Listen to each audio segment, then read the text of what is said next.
I, like you, am very keen to hear the thoughts of our latest fellow. Each year, Kellogg appoints one additional Bynum Tudor Fellow, named after the late Bynum Tudor, a great friend of the college, in order to strengthen our links with the outside world, with business, professions, and practice. And we're absolutely delighted this year to be honouring, because of his tireless work promoting sustainability and well-being, His Royal Highness the Prince of Wales. So.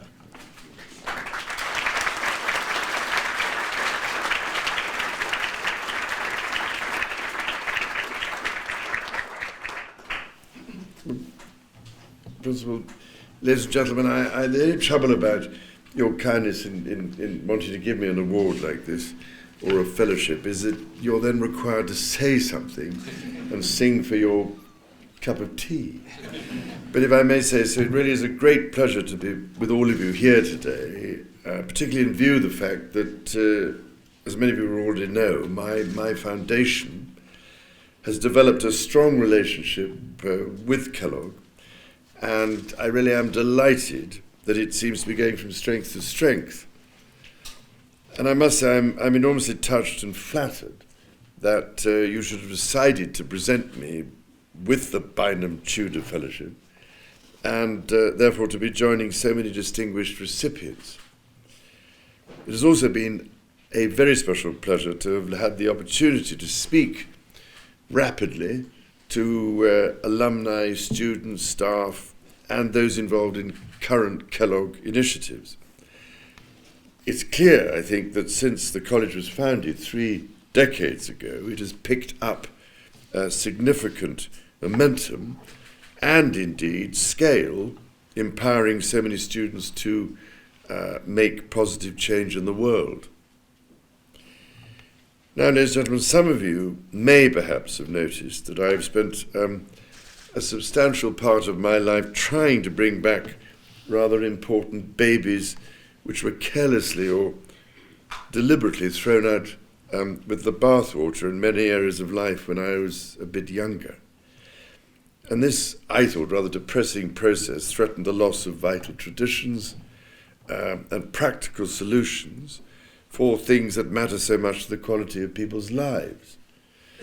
Nowhere is this more apparent than the built environment, where over the last 100 years or so, the art of placemaking, which is the underpinning of community and the foundation of civic life, has been deliberately abandoned and forgotten.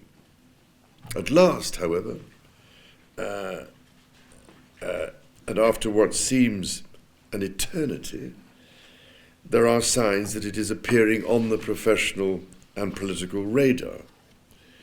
With a near doubling of the world's population projected in 40 years, and in itself a truly alarming prospect as we face an accelerating climate and humanitarian emergency, there is a real urgency to relearn some of what we may have forgotten in terms of placemaking, and to adapt that knowledge for a new set of circumstances.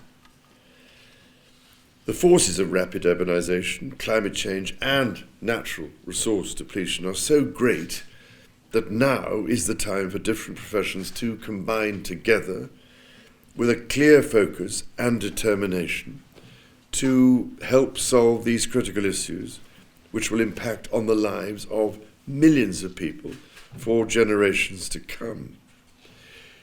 Kellogg, it would seem, is extremely well placed in this regard, both in terms of its scale and scope, to bring people from all over the world to learn, practice and teach efficient and effective solutions to these problems. With a growing trend towards unplanned and sprawling settlements, a doubling of the world's urban population could actually mean a tripling of the urban landmass. And this, it seems, is almost incomprehensible, but if true, would have severe and serious implications for water, soil, climate, and the biosphere in general. So, as we face the perfect storm, the world's leading academic and research institutions, such as Oxford, have a truly crucial role to play. In this context, ladies and gentlemen, I could not be more delighted with the formation of the new Global Centre for Healthcare and Urbanisation, a partnership between Kellogg College and my foundation. The impact of urbanisation on human health, on well-being and prosperity are so clear that it is surprising, to say the least, that very little research seems to exist in this area.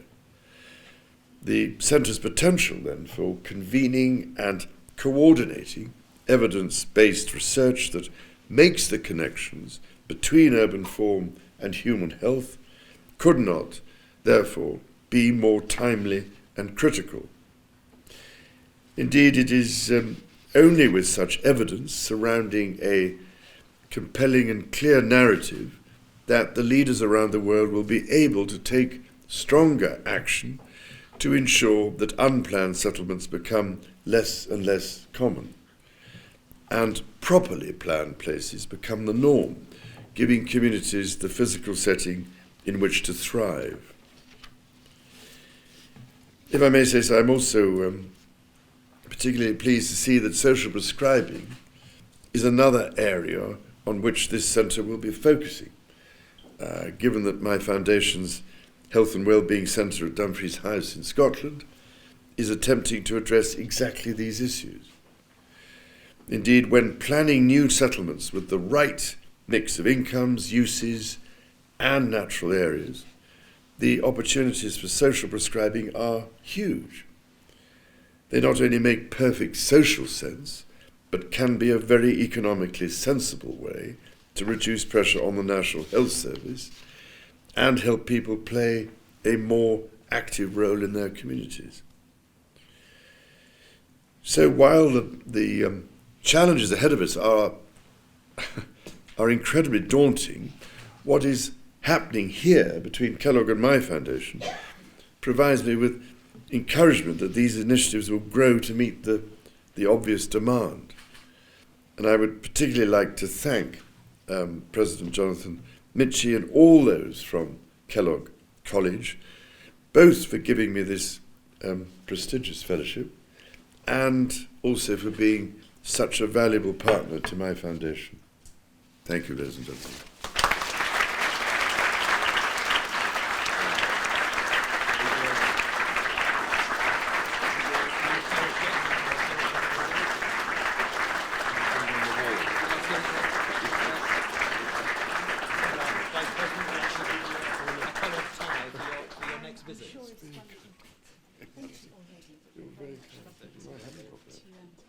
To accept that as a yes, absolutely. I think I deserve this.